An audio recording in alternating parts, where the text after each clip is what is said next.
Welcome to the Reading Corner classes. Hello, everyone, and welcome back, where learning English is easy and fun. I'm Emily. Hello, Emily. Hi, everyone. I am so happy to be sitting down with all of you for another great conversation. Me too. Paul, let me ask our listeners something. Have you ever wanted to talk about your family in English but didn't know the right words? Oh, we see it happen to our students a lot. Someone asks, "Do you have any brothers or sisters?" And they completely freeze. Exactly. But don't worry, because today we are going to fix that for you. Family is one of the very first topics you will hear in almost any English conversation. Whether you are meeting someone new, traveling, studying abroad, or even in a job interview. Chances are someone will ask about your family. But what should you say? What words do native speakers actually use? That is exactly what we are teaching you today. You will learn to introduce your family naturally and describe your relatives. And the best part is that you will leave this lesson speaking with much more confidence. So stay with us until the very end because we're also going to practice together. Yes. So, Emily, if someone asks about your family, where's the best place to start? The best place to start is right at home with your immediate family. Immediate family. That means the people closest to you, like your parents and the kids you grew up with. Right. And what is the most common mistake learners make when talking about their parents? Oh, I hear this one a lot. A student will say, "I live with my two fathers." Yes! They mean parents, but they use the word for dad instead. In English, parents is the perfect word when you are talking about your mother and father together. Totally. You can just say, my parents live in New York, or I am visiting my parents this weekend. What about the people you grew up with, your brothers and sisters? There is a wonderful word for that, and it saves you so much time. The word is siblings. Siblings. It is such a useful word because it includes both boys and girls. Exactly. Instead of saying, I have two brothers and one sister, you can just say, I have three siblings. But what if you want to explain who is older and who is younger? This is another spot where learners get stuck. They try to say, my big brother or my major sister. Right. If you say my big brother, someone might just think he is very tall. To be clear, we use the words older and younger. My older brother works in tech. My younger sister is still in high school. It is so clean and simple. And if you are the one in the middle, you can say, I am the middle child. What if someone doesn't have any brothers or sisters at all? Then you get a very special title. You can say, I am an only child. I am an only child. That is a great phrase to remember. So, Paul, we have the immediate family covered, but what happens when the family gets bigger? Ah, you were talking about the extended family. This is where the fun begins. Extended family includes your grandparents, your aunts, your uncles, and your cousins. And this is where English is a little bit different from other languages, especially with the word cousin. How so? What is confusing about cousins? Well, in many languages, the word for cousin changes if it is a boy or a girl. Oh, right. But in English, a cousin is just a cousin. The word never changes. I had a student recently who was trying so hard to explain that she went to lunch with her female cousin. What did she say? She said, "I ate with my girl cousin." Oh, bless her heart. That is so cute, but it definitely sounds unnatural. I told her she just needed to say the person's name. I had lunch with my cousin Maria. That solves the whole problem instantly. The name tells you if it is a boy or a girl. Let's talk about the older generation. How do we talk about our grandparents naturally? The formal words are grandmother and grandfather, but we rarely use those in casual conversation. Yeah, those sound a little too serious. Most people say grandma and grandpa. Exactly. My grandma makes the best pie. Or, my grandpa loves to go fishing. And what is the word for all of these people together? The aunts, uncles, cousins, and grandparents. We call them our relatives. Be careful with this word, though. Relatives is a false friend in some languages.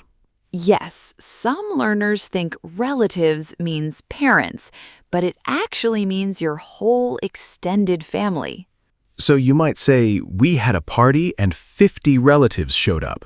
Wow, 50 relatives sounds like a very loud party. It usually is.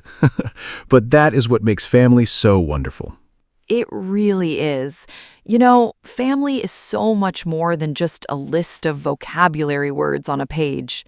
I completely agree. It is a very deep and emotional topic for most people. Many of us believe that the family is a project from God. It is a beautiful design meant to support us. That is such a wonderful way to look at it. A special design that helps us grow. Absolutely.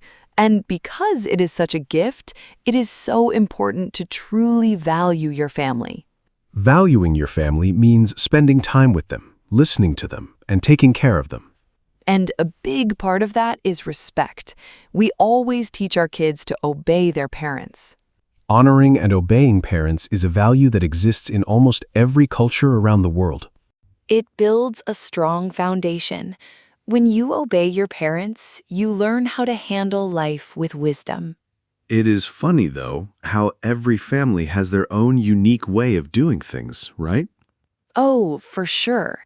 We call those family customs or family traditions. Customs are those special little habits that only your family understands. What is a good example of a family custom, Paul? Well, in my house growing up, we had a strict custom of having a huge pancake breakfast every Saturday morning. Oh, I love that. Pancakes make everything better. We never missed it. It was our special tradition that kept us all connected after a busy week. Some families have customs around holidays, like opening one gift on Christmas Eve. Or having a massive Sunday dinner where all the relatives come over and eat together. And everyone tries to talk at the exact same time. Yep, that is the most common tradition of all. Before we share more about families, we want to take a quick second to ask for your help. If you are enjoying this conversation and learning some new words, please hit the like button right now. It really helps our channel grow. And don't forget to subscribe so you never miss a lesson. We also have a question for you today. Head down to the comments and tell us who is the funniest person in your family. Oh, that is a great question. Every family has that one uncle or cousin who is always making jokes. Exactly. Tell us about them in the comments. We love reading your stories. You know, Paul, sometimes the people we consider family are not actually related to us at all. That is such a beautiful part of life. We all have those friends who are so close they are basically family. There's an old saying that I absolutely love. A friend who is closer than a brother. A friend closer than a brother. That is someone who stands by you no matter what happens. Totally. You don't share the same blood, but you share the same heart. How do you introduce a friend like that in English? You can just say, he's like a brother to me, or she's like a sister to me. That instantly tells the other person how deep and important the relationship is. You can also say, they're chosen family. Chosen family. That is a really beautiful modern phrase. It means you picked them to be in your inner circle because you trust them completely.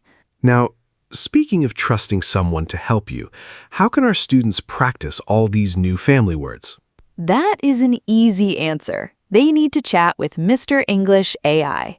Oh, absolutely. Mr. English AI is the smartest way to practice your English anytime, anywhere. Yes, and you can say, I want to practice talking about my family tree. And the Mr. English AI will ask you friendly questions, listen to your answers, and help you fix any little mistakes. It never gets tired and it is perfectly patient. The link to try Mr. English AI is right in the description below. All right, Emily, I think it is time for my favorite part of the show. I think you are right. It is time for Pocket Words. These are the valuable little words you can slip right into your pocket and use every day. I am ready. What is our first pocket word for today? Our first word is sibling. Sibling. A sibling is a brother or a sister. It is the best way to group them together. Yes. For example, I have 3 siblings and we all live in different cities. Our second word today is relative. Relative. A relative is any person who is part of your family, by blood or by marriage. Like, all of my relatives are coming to my wedding next month. Our third word is custom. Custom. A custom is a traditional way of doing something that is special to your family or culture. For instance, it is a family custom to eat dinner together every Sunday evening. Our fourth word is obey. Obey. To obey means to listen to someone in charge and do what they ask out of love and respect. Right. You might say, we teach our children to obey their parents and be kind to others. And our final pocket word is bond. Bond. A bond is a deep, strong connection between people, like a glue that holds them together. Like, my sister and I have a really strong bond because we share everything. Those are 5 incredible words to help you talk about the people you love. But having the words is only half the battle. How do we put them together naturally? It is time to smooth it out. This is where we take a clunky, unnatural sentence and polish it until it shines. What is our first learner sentence today, Emily? I hear this one constantly. A student will try to explain a photo and say, he is the brother of my mother. Ah, yes. It is not grammatically wrong, but it takes way too long to say. Exactly. It sounds a little bit like a history textbook. To smooth it out, a native speaker simply says, he is my uncle. He is my uncle. It is so much faster and much more natural. Here is another common one. A student wants to say their family is large, so they say, my family is very much big. Very much big is definitely a direct translation from another language. To smooth it out, you can just say, I have a big family. Or if you want to sound really advanced, you can say, I come from a large family. I come from a large family. That sounds incredibly smooth. Okay, what about this one? A student trying to explain they have no siblings says, I am single child. Oh, I see the confusion there. Single means you aren't married. Right. To smooth it out, we use the phrase we learned earlier. We say, I am an only child. I am an only child. Perfect. One last sentence. Sometimes someone wants to say they love their family, and they say, I give value to my family.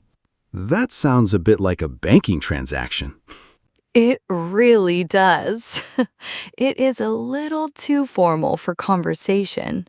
To smooth it out and make it emotional, just say, I really value my family. I really value my family.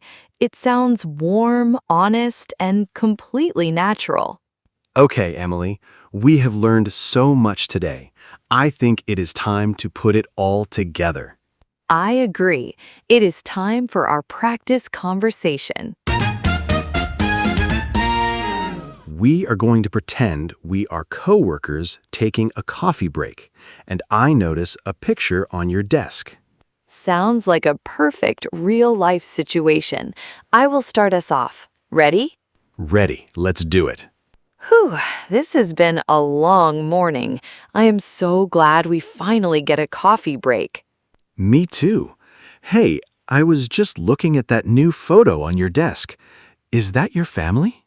Oh, yes, that is a picture from my parents' house last weekend. Wow, that is a lot of people. Do you come from a large family? I really do. I have 4 siblings, and almost all of my relatives live close by.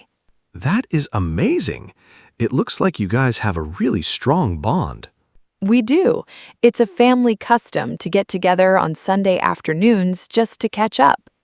Who is that guy standing next to your younger brother? He looks familiar. Oh, that is David.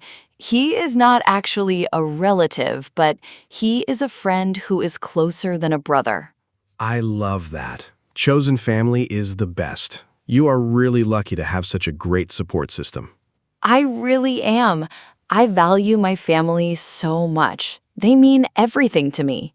And scene. That was fantastic. Did you notice how we naturally used words like siblings, relatives, and custom? Yes, and you explained your chosen friend perfectly without making it confusing. When you use these natural phrases, talking about your loved ones becomes so easy and enjoyable. You guys are going to do amazing the next time someone asks about your family tree. Just start small. Practice explaining your immediate family first, and then work your way out. And guess what? We have another amazing topic lined up for you next week. Oh, I am so excited for the next one. What are we talking about, Paul? Our next episode will be the continuation of this series with the theme, Tell Me About Your Goals. Wow, that is going to be incredibly useful. Talking about the future is always a great conversation starter. We are going to teach you how to talk about your dreams, your career plans, and your daily goals, all in perfect English. You definitely do not want to miss it. Before you go, please remember to hit that like button and leave a comment below about the funniest person in your family. Subscribe to the channel, share this video with a friend who is learning English, and keep practicing. Thank you so much for joining us today. We value all of you so much. We will see you next time. Bye, everyone. Take care.